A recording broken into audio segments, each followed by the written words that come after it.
I've got to ask you the question every marketer wants to ask every salesperson. How do you really feel about marketing qualified leads? I've made 250,000 cold calls. I made 250,000 cold calls. My teams have made over 10 million cold calls. In my head, I've always thought about rejection in the lens of like how salespeople face rejection directly on the phone. And then I was like, marketers don't even know. And then I worked so hard on my first marketing campaign. It flopped, like belly flopped, left a mark. And I was gutted. So that was a real wake up call. Because I think it was the first time in my life where I realized that it also really hurts when you spin up a marketing campaign and then it doesn't work. That really changed the amount of empathy that I give to marketers. Like, it changed my willingness and my ability to view them as a partner, not a nemesis, which is how we're told to view each other. And that opened me up to view all of my marketing partners as like true collaborators, as partners in crime. Welcome back to Horizons podcast, where I convince marketing leaders to spill their secrets for the rest of us. Today, I'm actually sitting down with a sales leader to give us a perspective into a different world. I'm your host, Nate Desmond, and our guest today is Leslie Venetz. Leslie is a respected B2B sales strategist, keynote speaker, and the founder of the sales-led GTM agency. With 15 plus years of experience as a top-performing B2B sales professional and 3-time head of sales, Leslie has established herself as an authority on outbound sales, email strategy, and creating buyer-centric sales experiences, and has a book coming out quite soon. Leslie, welcome to the show. Thanks so much for having me, Nate. I'd love to start at the beginning. What led you from your first job at the Montana World Trade Center through to being head of sales 3 times at different companies and then running your own agency? Oh my gosh, so many things, right? Like, so many of us, our stories are not linear. They're sort of peaks and valleys and maybe deviations. I didn't realize the job I was doing at the Montana World Trade Center was sales. So I would say that was a really big disconnect for me. My entire job was to reach out to strangers and get them to join a consortium so that together we could bid on World Bank deals. So I was literally selling them on the concept and then getting them to join this membership. But it never occurred to me that that was sales. And I moved to Chicago, and I'll tell you how I ended up in Chicago, because you will be like, wow, are you okay? And the answer is sometimes. But I got to Chicago, and so many of us, I foolishly thought I would use my college degree in some context. And so I imagined that I would work for an NGO or some sort of big international nonprofit. And I was applying for those jobs, and they were all paying $25,000 a year or $27,000 a year. And having recently transplanted from Montana to Chicago, I realized very quickly that does not pay the bills in Chicago. So I got a job at a big international business intelligence organization, British company, offices in 30 countries. So it kind of scratched the itch of working for a global company. And I was so embarrassed to take a sales job that I was telling myself, I'll just do this for long enough to prove myself so that I can get a better, a respectable job. And within maybe 2 weeks, I realized, I'm really good at this and I really like it. And it is absolutely not what I thought sales was. It has nothing to do with what I thought the profession of sales actually was. Here I am 15, almost 20 years later. It's incredible. And isn't it interesting how often we cannot forecast what we will enjoy? We have an idea of I think this is what sales is like, or I think this is what that's like. But once you actually start doing it, you realize this is different and it's actually maybe quite fun. What was the moment when you realized sales was your thing, when you first joined that group in Chicago? I mean, part of it was that I was so good at it. It came very easily to me. And I was a huge policy debate nerd. I did Model UN. I ran our Model UN in college. I ran our Model Arab League in college. I even taught a course associated with it. So I had spent so much of my formidable years practicing rhetoric. And I didn't realize how much that was going to prepare me for things like active listening and asking really smart questions and needs analysis.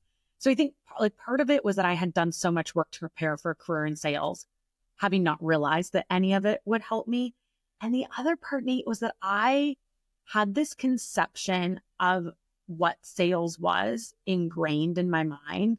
And it was scam artist, manipulative, like lying, cheating, just gross. My conception of what the profession was so icky. And then within a couple of weeks, I realized that the people that were enjoying the job the most and having the most success, their core metric was being helpful. Yeah. And it was a bit of an aha moment of thinking, okay, sales is a practice in rhetoric, and the core value of the best sellers are being trusted advisors, are being helpers. Okay, I can get on board with this. That is marvelous. And just the idea of helping people is what ultimately we all want to do. And to see a place where you can do that, that's awesome. You mentioned in one of, I think, your LinkedIn posts that some of your early sales jobs were very, very low paid, to the extent that people were like stealing the toilet paper to try to increase their salary. What did that teach you about leadership and probably what not to do? Oh my gosh, so many things. Yeah, the very first job I took was an $18,000 base. And so I had done the math in that post, and I don't remember it off the top of my head, but I think even with the currency conversion to what it would be worth now, it's like 23,000 in today's dollars. And mind you, I live in Chicago. Like we pay an extremely high tax rate here. So it was something silly, like I was taking home $900 a month. So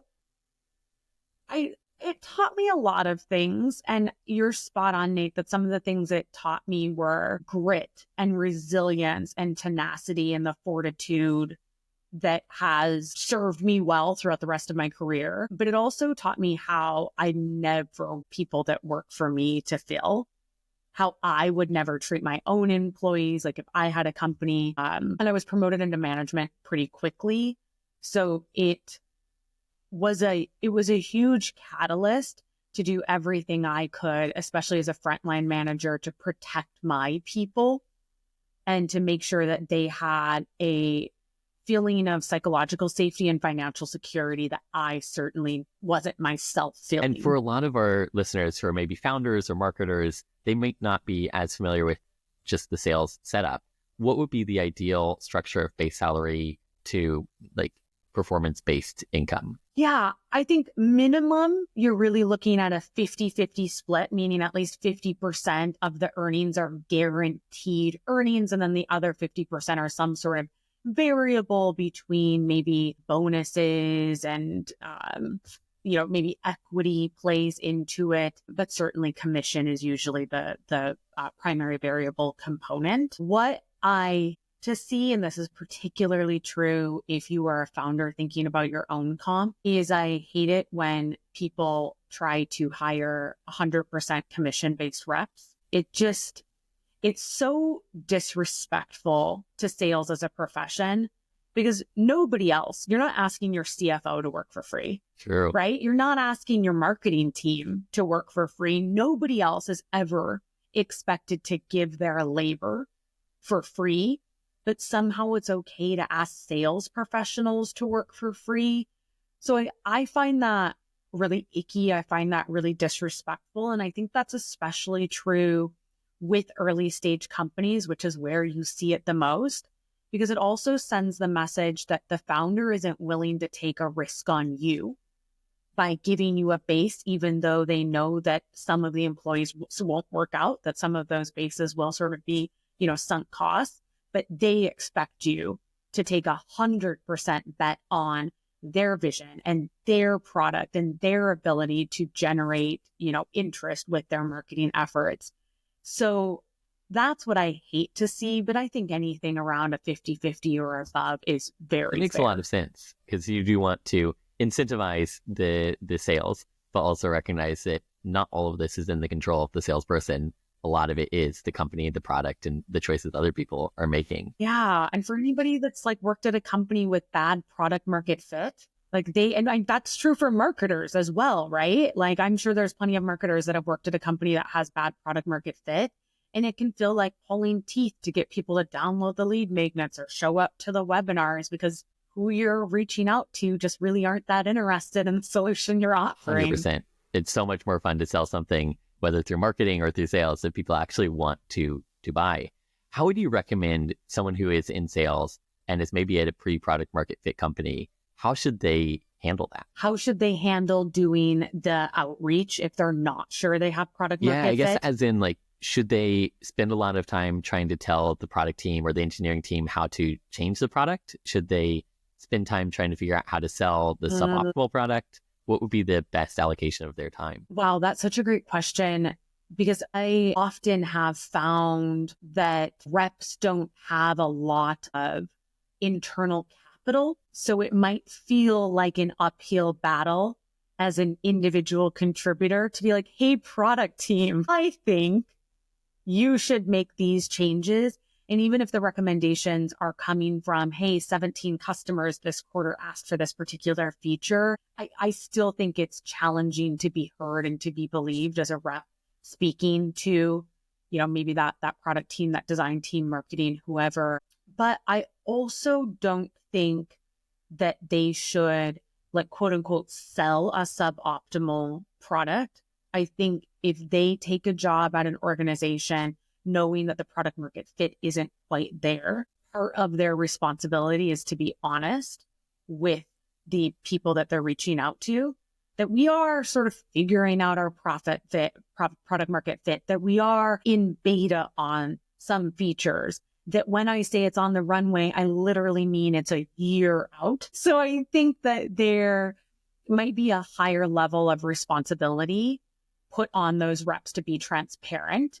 And that's a tough situation to put them in because it's going to impact their learnings. I literally was having this conversation with a woman that I mentor, an account executive who joined a startup about 6 months ago. And they do have a lot of customers, but they are primarily PLG customers. And a lot of them are like freemium. So they're called customers, but they're still freemium. They haven't been upgraded to a paid plan. And it's an AI product. So they are selling bells and whistles and fake AI promises. And now 6 months in, every single customer that she sold to is coming back and reporting terrible glitches, just like pretty much reporting back to her that the product doesn't work. And so she reached out to me saying, what should I do? Is this normal in a startup? I keep asking my VP and the founders about it, and they keep saying it's just normal. And I was like, oh, no. That is not normal. Like, I have worked in and with enough startups to say, yes, you're going to have some hiccups. There are going to be some, pivots required, some hurdles on the way to product market fit, but they are bullying you into trying to sell something that they absolutely know doesn't work. And they're trying to convince you to sell it as if it did work. And that's when the line is What would you crossed. recommend in such a situation? Like, should you just leave the company and say you're not yet ready for a sales team? Or do you stay and try to influence in some way? Yeah. So the first question I asked was, do you have equity? And we had an entire conversation about how much equity and what the equity actually meant in terms of their valuation and cliff, et cetera. And the sort of conclusion was that is that the equity is like pretty meaningless, particularly if she doesn't think that the product is going to have long-term sticking power because they're selling something that isn't real. So putting the equity question aside, because I just did not think that was a compelling reason for her to stay, my feedback to her was to stop selling, or to at least be 100% transparent in sales conversations, knowing that it will cost her deals, knowing that she will close less because she's not conning people into buying something that doesn't actually work, and to start having conversations, exploratory conversations for new jobs immediately, because that tells me a lot about the culture of the leaders in the place. Like, it's not just product market fit. It's that in absence of the product market fit, they are still expecting sales reps to lie about the quality of the product that they are buying. So I told her to get out. I don't think that's the right place to, like, we only have one reputation that does follow us our entire career. And that is not the right type of company to stake your reputation against. True. And you brought up an interesting point on PLG, or product-led growth, versus sales-led growth. How would you recommend a company, like let's say it's a company that does have product market fit, they actually have a good product, and they're trying to figure out how to grow. How would you recommend they think about where to invest in sales, where to invest in product-led growth, where to invest in other levers of growth? Yeah. So I think that the price point of the product is going to be hugely indicative of whether a PLG or SLG, a sales-led growth, or some sort of combination is going to be right. My expertise is much, much more in sales-led, or at least in combo motions, where I see PLG motions working really well, because I advise for a couple of those companies, is products that are pretty inexpensive. And when I say pretty inexpensive, I'm talking like at most a couple $100 a month. They are products that an individual person can use. Like, my entire company doesn't need to be using it for me, the individual, to get benefit.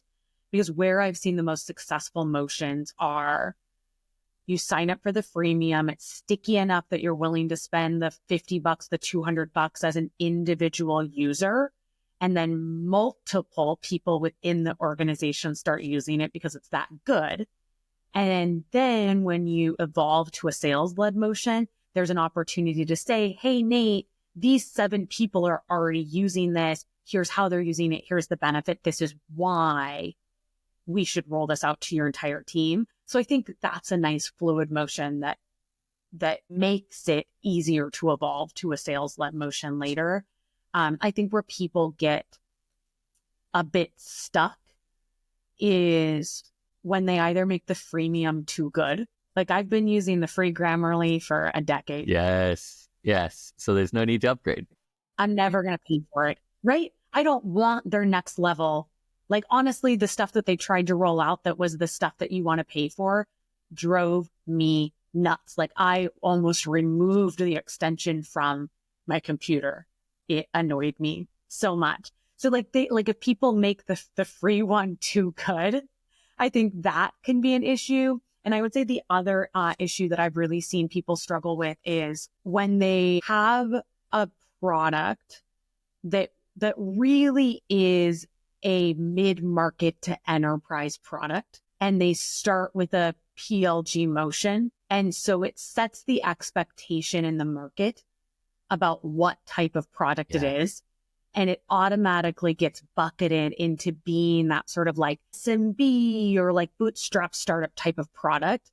And that makes it extraordinarily difficult for the marketing team to rebrand as like, actually, no, we're an enterprise solution. So I think that's a particularly difficult transition as well. And in that context, I would say just start with a sales-led growth motion. And now a word from our sponsor. It's me. I'm actually not taking any sponsors in season 1, but I just wanted to say thank you for listening. It's been such a joy recording these episodes, and I hope you enjoy them as much as I have. If you would like to support the podcast, the single most impactful thing you can do is leave a 5-star review wherever you're listening. This will help new people discover the podcast. And if you have someone in your life who's passionate about marketing, send this their way. They'll probably love diving into these insider tactics and stories. With that, back to the conversation. Let's say you are a larger ticket price where you should just start with sales-led motion.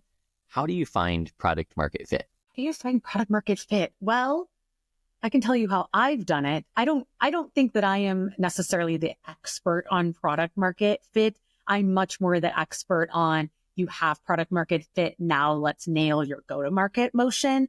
But I have done this, so I can tell you how I did it. And it was talking to people, literally anybody and everybody that would talk to me. This, interestingly enough, Nate, so I was employee number 1 at a startup, and having not come from the like tech SaaS startup world, I simply did not understand what I was agreeing to when I said I would create the MVP and like find the product market fit and launch the go to market. And once I was in the role, I was drowning. And this is when I really discovered the power of LinkedIn.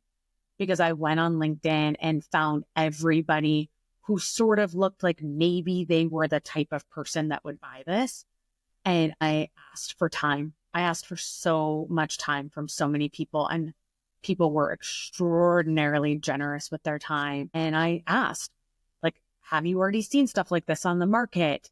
Like, are you using it? Why would you pay attention to, like, what would you expect for outcomes? If you paid this much, what would you expect? If you paid this much, like, I asked them so many questions, and I kept it all tracked in a little Google sheet. And at the end, that was probably almost 8 weeks of like very intensive interviews where I was spending like 8 to 10 hours a day just talking to people and emailing people. And at the end of that, I thought I had a pretty good sense for who would spend money on this. And the result actually is that we switched to a totally different industry ICP. We were originally thinking about going more for like the venture capital PE as our primary ICP. We switched to hospitality. Wow. Big shift. So like a huge shift, because what I found out is that like the need wasn't that deep in the VC PE world. They already had sort of like Frankenstein things they were using that were good enough. Like there wasn't enough of a reason for them to rip or replace what they were doing. Whereas in the hospitality space, that was not true. So the long story short is it wasn't even customer interviews because we didn't have them. Like I went out and I asked every single stranger I could find to give me their feedback. And then I diligently organized all of those notes, and I kept a really systematic approach to my questions. So I was asking the same question and getting the same pieces of information back. And then I went through and audited all of that and made some assumptions, and they were the right assumptions because I was able to launch successfully. But it was a slog, Nate. It was a lot of work. And I think something that stuck out to me there is that you reached out to these people. You got a whole bunch of interviews over these 8 weeks. You talked with person after person after person. From a marketing perspective, I think we sometimes look at that the same way we might look at like an engineer building a product. It feels like that's something I don't do. I don't know how to do it. That's a special, unique skill. For someone who doesn't feel comfortable just reaching out to people on LinkedIn, how would you break down that process? How do you help them to just get started and find that initial success in contacting people and being able to have meetings? Yeah, do it. Do it. You have to like kind of rip the Band-Aid off. But I hear what you're asking me because I also felt very uncomfortable. I was asking for help. Like I was admitting that I didn't know what I was doing. I was reaching out. I was asking for help. I was asking strangers for help. Like it took a tremendous amount of vulnerability and humility to be like, hey, I don't know what I'm doing. And if I don't ask your help and I don't get your help, I'm not going to keep this job. Yes. Or maybe I'll keep this job, but I will do a bad job launching the product and everything will fail and it will, have been a waste of my time. I think step one is like acknowledge that it does require vulnerability and humility, and like it's okay to feel those feelings. It's okay to feel maybe some hesitation or some self-consciousness. That's totally normal.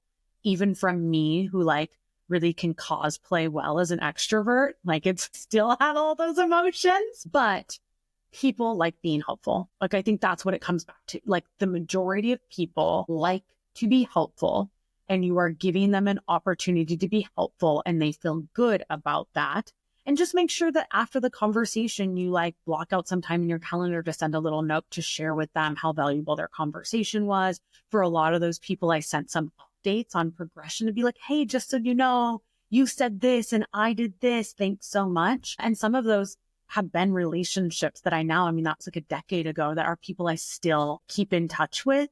So understand that it might feel uncomfortable, but that's okay and that's normal. And it's still worth doing the outreach, and that people generally are going to be happy to help you. And you're always going to get some bad eggs and just forget about it. I think that's one of the key points. So I come from a marketing background. I mostly don't do cold outreach, but starting this podcast, I have started to do some cold outreach. And I think one of the things that surprised me was what success looked like. Because I would have thought success looks like everyone's responding, saying, yes, I want to help you. But the reality is when I reach out for guests, maybe 1 or 2 out of every 10 are actually interested. 8 of them mostly just don't respond at all.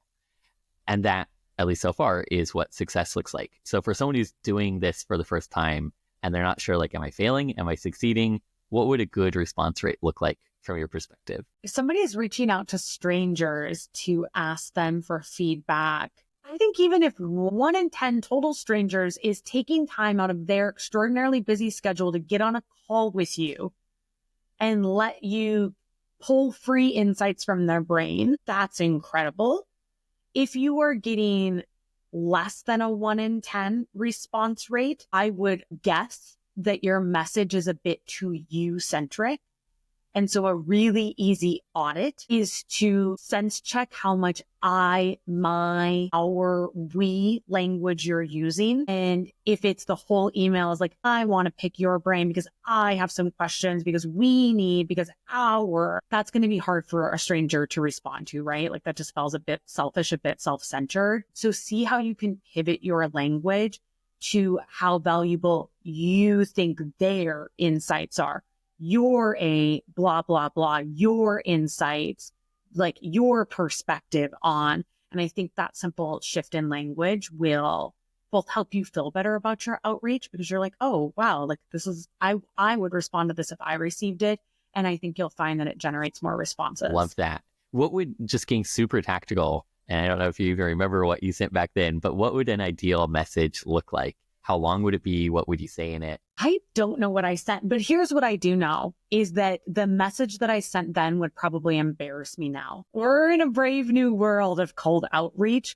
So it was probably too self-centered. It was probably too long. I probably had like 2 links in it. Who knows what I was up to, Nate? But I was not giving up. I was not going to fail. I was not going to admit defeat. So I was like persistence, maybe more than quality of my message is what carried me through that time. But if I was writing the message fresh today and sending it on LinkedIn, I would keep it around 3 sentences because the expectation around LinkedIn messaging right now, cold LinkedIn messaging, has to be that it is super quick to scan and easy to digest. And I would make sure that your last sentence is that call to action and that it leaves no ambiguity. That it's like, would you get on a call with me to share your insights? Is this something you can lend perspective on? Like make it that really simple yes or no answer so that it is easy for that total stranger to respond. And this might be a hot take, Nate, but I think even if somebody responds no, that's still a win because it still means that they read your message instead of ignored it. True. And how often would you follow up? Because this is somewhere else I think people who are not in the sales world think like, okay, I sent the one message and either it works or it doesn't work. But when I've spoken with people in sales, they're like, no, it's like response number 20 is what they respond to. How much would you follow up? I think in this specific example, like 2, honestly, because you're like asking a stranger for a favor, like send the message and then you can follow up one more time, but then maybe just move on to the next person. In general, when I'm building cold outreach sequences, I still only do 3 touches maximum in a LinkedIn inbox without a response because at that point, reasonable. They don't want to talk to me. Like either my messaging isn't resonant with them or, and this is probably more likely, LinkedIn is simply not a channel of choice for them. Like that is not where they want to have conversations. So listen to what their non-response is telling you. It either means you need to make sure that you're doing multi-channel outreach and incorporating events or direct mail or phone calls or email, whatever it is, so that you are more likely to reach them on their channel of choice, or that you might want, if you're not getting responses across any channels, that you might want to rework your messaging to see how you can just make it a bit more relevant to them. And stepping out a little bit more broadly to cold outreach, because this is such an interesting aspect of sales. What would be your weightage? Let's say it's not cold outreach in the sense of like getting people's perspective on a pre-product market fit company, but you have a product that is selling well. It's a great product. How would you structure your investment between LinkedIn, email, phone call, direct mail, events, etc.? Yeah, a couple of best practices. I push my clients to 3 channel minimum And so the standards are obviously some sort of social media, usually LinkedIn, email, and phone calls. In 2025, I think 3 channels is the baseline, and the data really backs it up. Like, you're getting exponential gains once you get to even 2 channels, and then it, keeps going up. So you need to have at least a 3-channel approach. And within those channels, I think about diversity of channel. So let me use the phone as an example. Often, if I say I think you should use the phone, people only think about cold calls. Yeah.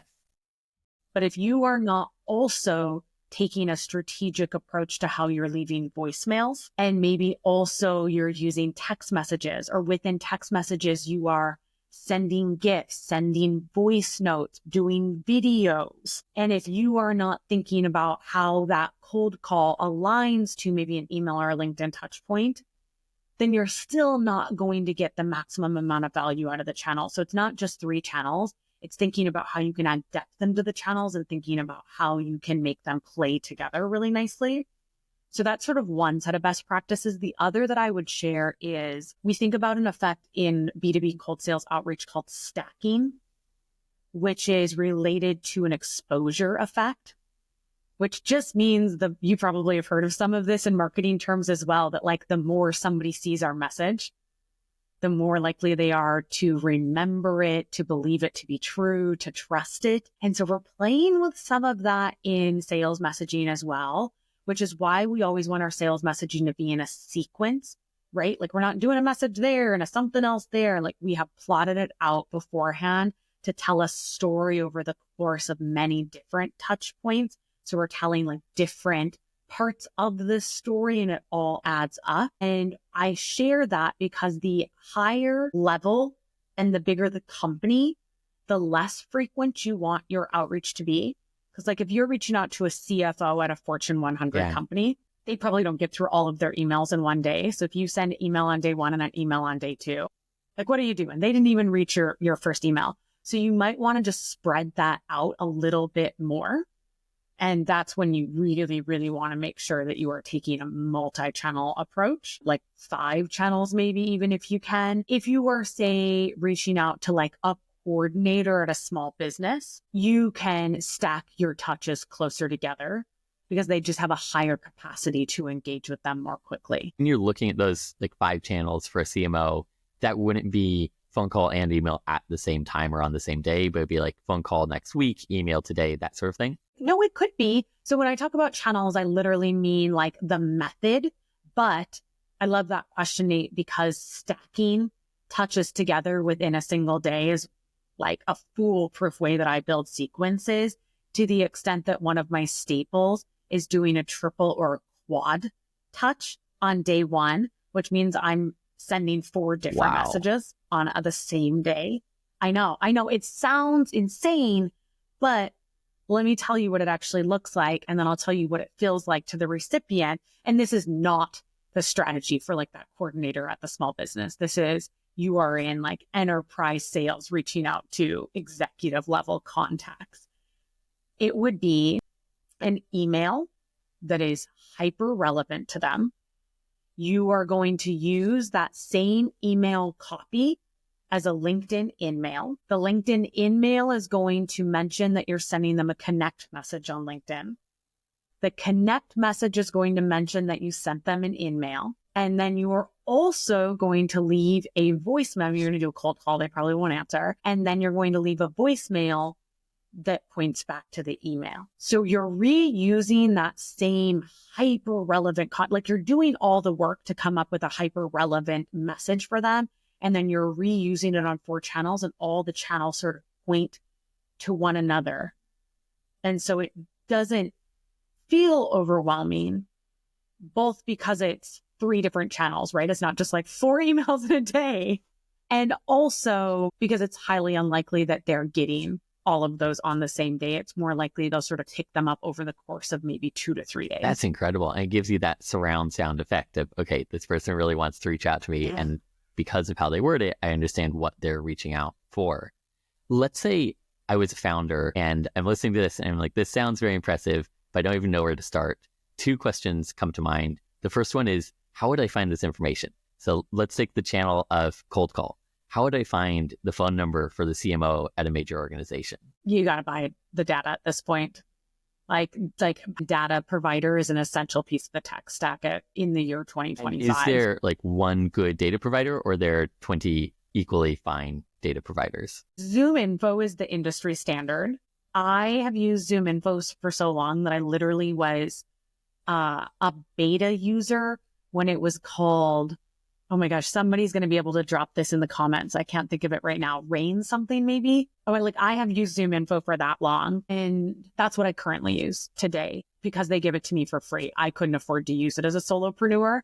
And I say that because if you're a founder watching this, ZoomInfo is not the right tool for you because it's simply too expensive. So that's sort of the gold standard. Other places I point people, Sales Intel has really good data and they have good signal stuff too. Seamless people really like. Apollo is a fan favorite. There's one called Lucia, like Lus. I haven't used it in a few years, but I used to love it because it had the best cell phone data. And now being able to reach people on their cell phones is like table stakes. So there are a lot of good data providers. All of them, none of their data is 100% accurate. So, it's kind of hard because you do have to pay a lot of money for data and then you still get wrong numbers and wrong emails and all of that. But the alternative is to not have it, and manually mining data in 2025 is a non-starter. Like your business will fail if that's the strategy you're taking. I love that. These are the things that are probably super obvious to you, but for a lot of us who aren't deep in the space, this is the goal that is really helpful to understand. Yeah. Well, it's also hard because you're dealing with limited budgets and you're like, is that the thing that I really need to spend money on? But yes, unless you are planning to run a social first, heavily invested PLG motion, yes, you have to have access to the data if you're going to run any sort of sales motion ever, because if you don't have the emails and you don't have the cell phones, you're sort of dead in the water. A lot of those things do cost money. Like collecting the data costs money, sending LinkedIn in mail costs money, running events, sending actual physical mail. What would be your recommendation on how founders should think about the amount they invest per potential lead? Oh my gosh, I don't know. What's a good CAC for founders? I don't know. And so I'm not going to guess because I don't want to risk giving people bad information. Very, very fair. Very fair. Would it be in the range of maybe taking an example from something you've done in the past? Would it be that you'd spend a couple $100 per lead, or $10 per lead, $1 per lead? God, this is such a marketing question, Nate. This is so funny because so you'll really appreciate this. We can go down a tiny, tiny rabbit hole, right? Because it's the age old bow tie conversation about attribution between sales and marketing. Yes. Right? Because a marketing, so if we're looking at marketing CAC, marketing is here's the money that I spend making this an MQL or attracting this as an inbound lead, right? And so it's easy to have pretty tight numbers on that because you can track your marketing spend to some extent. But when we think about CAC from a sales perspective, you get into this really nuanced debate as to whether or not you're paying for the sales headcount. So it's not did I take an MQL and close it? And then sort of what is my CAC?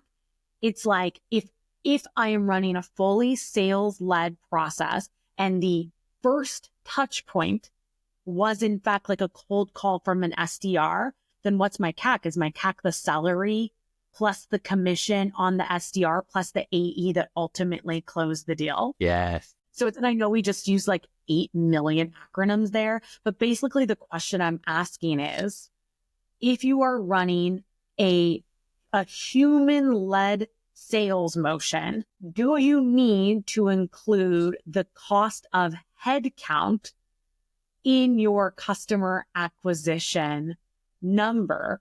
Because if that's the case, it sure as heck isn't $100, right? That's impossible. Yes. But I think that goes back to a smart question that you asked earlier is when is it appropriate to do a PLG versus an SLG motion? And you have to have the appropriate price point on your product. Yeah. For the cost of customer acquisition, which for that type of enterprise product could literally be thousands of dollars, for that to make sense. If it's going to cost thousands of dollars to acquire a lead, let alone a customer, you need to have those 5-figure, 6-figure plus price points on your product. That makes sense. Yeah. Oh, that was such a fun question. What a fun little thought I experiment. love seeing how these differences sort of highlight how marketing thinks about things versus how sales thinks about things. Yeah. And the second piece I was thinking about, again, coming from the perspective of maybe like a founder who's not done sales before, how many different leads would one SDR or sales development rep be working at a single time? What's like a full plate? So the data from Winning by Design really says that it's about 200. What I've seen in teams that I have led and teams that I have, trained and consulted with is that if you are in a pretty transactional motion and you have an SDR team, meaning you have a human that is dedicated to just doing outreach for a transactional sale, 400 to 500. That's a lot. Because you're doing a lot more it's a lot, but you're doing a lot Fair. more automated outreach. You're on a power dialer. Like you then have built the tech stack to support that level of account. If you're doing more of maybe like a key accounts or an ABM and account-based marketing strategy, then I would say it's probably closer to 50. Fair. Right? I think that there is a spectrum in the questions that as a founder, I would want to be asking myself is not how many accounts should I be managing on a weekly, monthly basis, whatever. Like how many accounts do I need to close at the end of the year to hit my revenue goals? And then what often when I do this exercise with founders, they realize is that the number is like 13. And they're like, I have to contact 5,000 accounts. And then I'm like, no, like you have a 70K product to hit your goals in year one. You really only need to do 13 logos. Okay. So to get those 13 logos, and then we're going to work our way back through the process to be like, that means you need to get proposals in front of, maybe we have a 30% close rate because we're pretty new to market. So it's like, okay, we want to get proposals in front of 40 people. So to do that, we want to have qualified discovery meetings with 120 people. Okay, if we dial in our qualifying criteria, we really then only need to have 240 like leads come in, right? So you start doing the math backwards, and then it's not, we need to be managing 500 accounts a month. It's, we need to have meaningful conversations that generate a qualified discovery meeting with 24 accounts a month. Yeah. And so I feel like that's just like, it does not feel less heavy and burdensome to think about it that way. It does. I love that backing into, okay, here's what we need to achieve. How do we get there? And actually it might be a lot so-called easier than we would think initially from the other perspective. Yeah. For like, if we're thinking from the founder's mindset, I get that we live in a world that's like scale to the moon, but often we over-index on scaling, or we jump to scaling before we have actually figured out what is repeatable and what's durable. And we put all this pressure on ourselves and we put these overwhelming expectations on ourselves, don't often fit what needs to happen in the early stages of spinning up a company. But that's the narrative that we hear all over LinkedIn and all over all these SaaS blogs, right? That we need to go and sprint and scale to the moon. So I would encourage all founders to remember that taking that sort of like boil the ocean approach, where they are trying to contact every single person that could possibly buy from them, does not work in sales. And so while we might want to write marketing messaging that invites a broader pool of people in, so they self-select in, we have to do some of that selection for them when we think about who we're going to do outbound selling to. That is powerful, because it's so easy to spin our wheels doing a million things when actually all you need to do is a few things, but do it well. And if we take on too much, we might not do the core thing well. Yeah. I have an interesting question. It's been pivoting in a slightly different direction. What is the biggest misconception that you've seen across your career that non-sales leads have about the sales org? That they're money motivated. Isn't that a weird one? I know. I had the misconception too, Nate. Like, I will throw myself under the bus first, because I assumed that I was the exception. And I'm not saying that like money isn't on my list, right? Like pay me. It's Like, a good thing. I'm It's a not good thing. altruistic. I'm not, right? Like I'm not working because I can't wait to make boss man money. I have my own financial goals. But when I first got into sales leadership, I assumed that I was the exception and that everybody else was money motivated. And I just maybe had some different motivations. And what I found very, very quickly is that as long as people's basic financial needs are being met, like they are being paid fairly for the work they are doing, and that wage sort of, supports a reasonable standard of living, money falls down to like 3, 4, 5 on their list. And much higher than that are things like recognition, appreciation, meaningful work, liking what they sell, liking who they work with. So I was shocked as an early career sales leader to find that money is almost never the primary motivation for salespeople, and that in void of commissions, salespeople still work extremely hard and they still care deeply about doing right by their customers. That is marvelous. And when you have come into companies in the past that are maybe not performing to the level that they expected to, and you're helping turn them around, what would be the things you would sort of lean into to motivate the sales team, given money is not the biggest motivation? Yeah. Well, I'm going to take back everything I just said.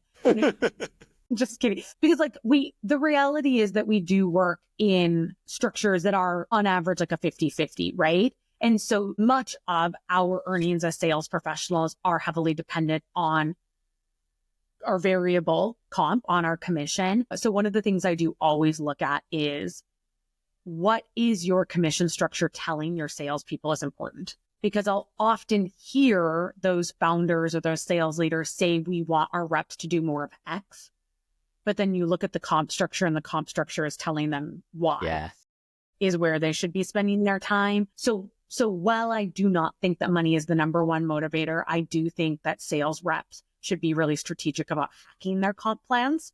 Like if you're going to do the work, like get paid for doing the work. It's a tough job. And I do think that companies should be really thoughtful in building comp plans that do incentivize the work that they actually want to have the reps doing. And sometimes there is a disconnect there. The other because often when people hire me, they have been running a predominantly inbound funnel. And then they have hit the point where they've realized like what got us here won't get us there. Or maybe they acquired another company and they realize that they need to scale in a new way. So I am often creating new outbound messaging, or sometimes creating an outbound program for these companies for the first time. Or they've been doing some outbound, but it's sort of like willy-nilly. Like we're making it a strategy. We're making it a process. And I would say the biggest aha moments for those reps, for those companies, one is that active listening is the most foundational sales skill. And they never expect me to say it. They think it's going to be like negotiation or driving urgency, but it's always active listening for every part of the sales process, for every skill that is backed up with needing to be able to hear people when they talk to you and hear what they're saying. So that's a surprising one. And then I would say the other one is sales messaging. When I point out, and we kind of touched on this earlier, but when I point out how self-centered sales messaging in, like our company, our product, our features, I'm your rep, I hope you're well, it is a bit of a gut punch for sales people and for the team, because I just don't think that we realize until somebody invites us to sort of audit our messaging how seller-centric so much of it is. That is powerful. I want to go back quickly to incentive design and then come back down to these other two pieces, because everything is incentives in most of the world, but sales is a place where it's more explicit. You have incentive programs and you actually codify what the incentives look like. What are some of the changes you've seen teams make to those incentive packages, and how has that driven growth for the company? Wow, that's a really smart question. So I am immediately thinking of a B2B SaaS company that I've worked with for many, many years. And they had some pretty unrealistic expectations, which meant that reps sort of felt like they were set up for failure. And we worked through some comp changes to bring the expectations like closer to standard practice, to best practice. And they didn't start getting paid more. Like they didn't get higher bases. Their OTE didn't change. But because we tiered, and it's a SDR team that we did the primary comp changes for, and we made the tiers for the meetings more accessible. Let me explain this in a different way. So the primary change was that they to really hit their OTE, they had to hit a number of monthly meetings that was unreasonable and nobody was hitting it. And so obviously they just felt like they were constantly behind. And the result of feeling constantly behind was, of course, being demotivated, but also they were unable to strategically approach their territory because they just always felt like they were hustling for any meeting they could get. They never had the time to think ahead to set themselves up for success for what was going to happen the next month or later in the quarter. So one of the key changes when we reevaluated the growth plan is that now the reps are thinking longer term about how to manage their strategy and how to manage their territory. So naturally, they're having better conversations because it's not like, if I don't get it in this month, it doesn't matter. It's this month or bust. So that's one thing. And we also changed the tiers to make the overall OTE goal easier to hit, but the higher tiers pay way, way more. And this was something I was adamant about, that we're going to save our commission money for the people that are at least at 50% or higher. And it was sort of like it wasn't sort of like for the original plan, it was every meeting got paid the same amount of money. Yes. I guess that could kind of make sense because they're like, to the company, every meeting's worth the same amount.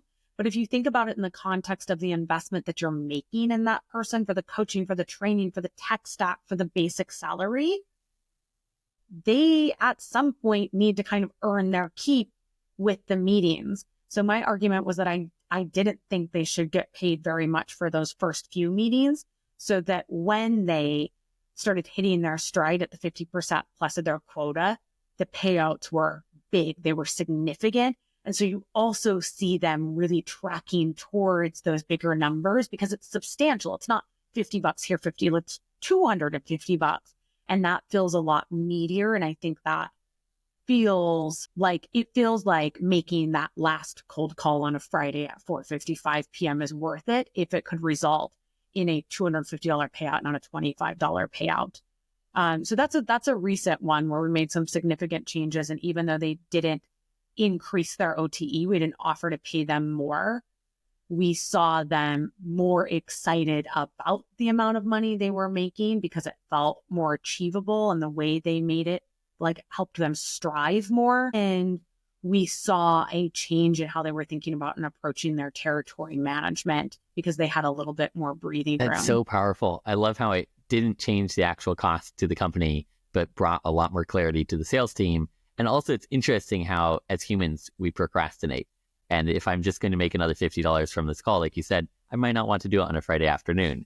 But if I know this is the call that really matters, that helps me to overcome my procrastination and actually tackle the thing that I need to be doing. I want to go to active listening. This is something that I think we talk about a lot just in business in general, almost to the point where it loses some of its meaning. What would you say to a new sales rep is how they should be thinking about active listening? This is one of my favorite topics, to the extent that I do a 90-minute workshop just on active listening. I know. And it's a fan favorite. Honestly, Nate, I was so nervous when I started sense checking it with clients. Hey, I think we should toss this. I was just so sure that they were going to shut me down, reject it, that reps were going to I don't know, that there was going to be a coup on the sales floor. And it now is one of my most heavily requested decks, and is maybe, if not tied for my most highly rated deck, it might be my most highly rated. I know, because reps have these aha moments. And so the aha moment they have most often is the one that I'll share with you, is that when we hear active listening, what we often think is that it means just not interrupting. Yeah. Right? We hear active listening and what we think is, oh, that just means that we're not going to be talking. And it's so much more than that. It's what you just did. It was like you leaned in, you head nodded, you gave me the yes, right? You told me to keep speaking. It is, you said this earlier in the conversation as well, like repeating back and clarifying what somebody said to make sure I got it right, so that they know that I didn't just listen, but I really heard and understood what they were saying. And for so many sales reps specifically, one of the big aha moments comes, it's a 4R framework that I teach. One of the R's is resist. So it comes under the resist section. And it is not resisting the temptation to interrupt. It is resisting the temptation to rent space in your head to what you're going to say next. It is resisting the temptation to like share your relatable story to show that you understand instead of doing the actual work to understand. It is resisting the temptation, and this is particularly hard in sales, to assume that you know what they're trying to communicate because you've had 300 prospects already tell you that same thing in the past, and instead really take the time to listen, to probe, to hear, and like make sure that at the end of the conversation, they felt really heard. That's incredible. And as humans, we're so good at pattern matching that, especially when you're having very similar conversations, it's quite easy to assume, oh, I understand your problem. But then from their perspective, it's very obvious if you really do or do not understand the problem. And that can just kill a sale quite quickly. Yeah. 100%. I think something that I look, because I listen to hundreds of these sales calls, and I'll go back with reps and be like, what happened here? And what they feel is that they are being helpful. They get excited. They hear a problem and they're like, oh my God, I can help you. Like, I have the answer. I can help you. Like, let me jump in and start helping you. What it feels like is that they're being hard sold because we have simply not earned the right to make those recommendations or to like jump into helper mode. We need to hold back a bit, practice that active listening, develop that deeper understanding. And then later we will have the buy-in from the prospect to be in that helper It's like mode. You're reading my notes. This is literally my next question. You have this earn the right philosophy that you've talked about a lot on LinkedIn and other places. How have you applied that across different sales environments?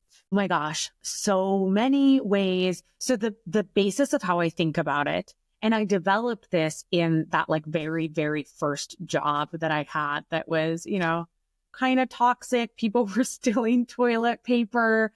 And I realized that part of what made me different is that I was exercising some of these soft skills, the curiosity, the empathy, the active listening, the questioning, and that I was earning the right to then ask for the business. And so I was getting more business because I wasn't trying to hard sell these people. And what we were being taught was like hard sell. And so I sort of started coming up with the idea as how sellers and buyers interface. And then additionally, when I became a sales leader, I started thinking that in the context of like, how do I earn the right to ask my reps to believe these things that I'm telling them, to like follow these strategies? Because if I say, do it because I say to, do it because it works for me, they're going to be like, no, thank you. And actually, I'm going to think about getting a different job. So it was in the back of my head, sort of rummaging around as something that I knew, but I couldn't necessarily name. And then in that job where I was employee number one at the startup, that's where I really started codifying it, that if I'm going to send an email, what have I put in the email that earns me the right to even ask for their attention, their time, right? Because that's still an ask. I'm asking them to at least take the time to delete it, but I'm asking for their time. I'm asking for their attention. And if I think about a sales discovery call, how am I preparing to lead that call in a way that earns their time, that like earns the right to ask them for the time that they spent with me? And then of course it goes on to how have I earned the right to ask them for their business, to ask them to trust me with the problem that they're solving, with the money that they're going to spend. So it has become this litmus test that shows up in every part of the sales process, in every job that I've had, really in every interaction that I've had, where I have to come back to myself to ask, like, what have I done to earn the right to make that ask of somebody else? It is powerful. What would you say are like 2 or 3 things that would show up as earning the right in, say, cold email or outreach to a potential customer? Totally. Cold email is it relevant to them? Like, does it matter to them is really the litmus test.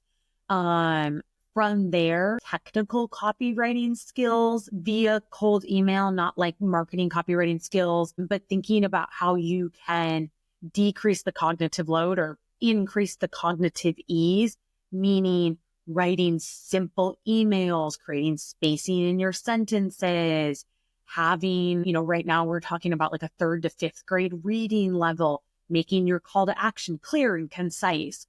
So I think in the context of cold outreach, the best way to earn the right is to ask yourself questions like, have I made this as easy as possible for my prospect to interact with? Have I said something in this message that adds value to them, or that is at least, that I'm sure is relevant to them? It wasn't just a waste of their time to read it. And I think those are the jumping off points for cold email and the earn the right lens. Love that. Okay, I've got to ask you the question every marketer wants to ask every salesperson. How do you really feel about MQLs, marketing qualified leads? It depends who my marketing partner is, doesn't it? So I have to say, so I've owned marketing, which means I was responsible at one point for generating MQLs. And that was a real wake up call, because I think it was the first time in my life where I realized that it also really hurts when you spin up a marketing campaign and then it doesn't work. Right. Yes. So like in my head, I've always thought about rejection in the lens of like how salespeople face rejection directly on the phone. And then I was like, marketers don't even know.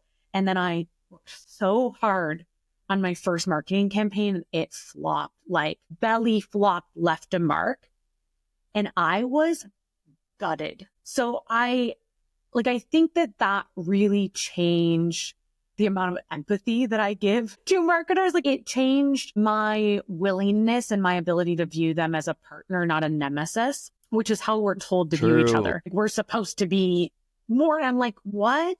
And so I believed that very much as an early career professional. And I'm so lucky that I had this experience owning marketing and realizing that it was much, much, much more difficult than I thought it was to be great at.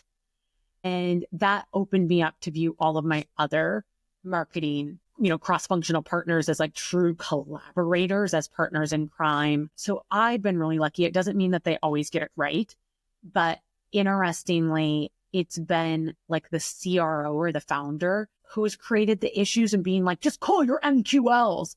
And the marketing team's like, no, I know that just because they signed up for a webinar and then never attended, you shouldn't be calling them. They're like, I know, like, I'm not the one that's right. So I think I have been especially blessed to have marketing people that really get it and that really want to work in partnership with me to strive towards the same outcomes. But I have also then worked in organizations, or in a past life had a marketing team where there was a tremendous amount of conflict, where there was pressure, and it was always coming from ELT that like we need strict attribution. And so then marketing is fighting tooth and nail to get attribution because they don't have revenue to show like sales shows, and they don't want to get fired. So now I try to be kind and supportive and gentle with marketing partners in any companies where I have the privilege of coming in and supporting their outbound. And here's my dirty little secret, Nate.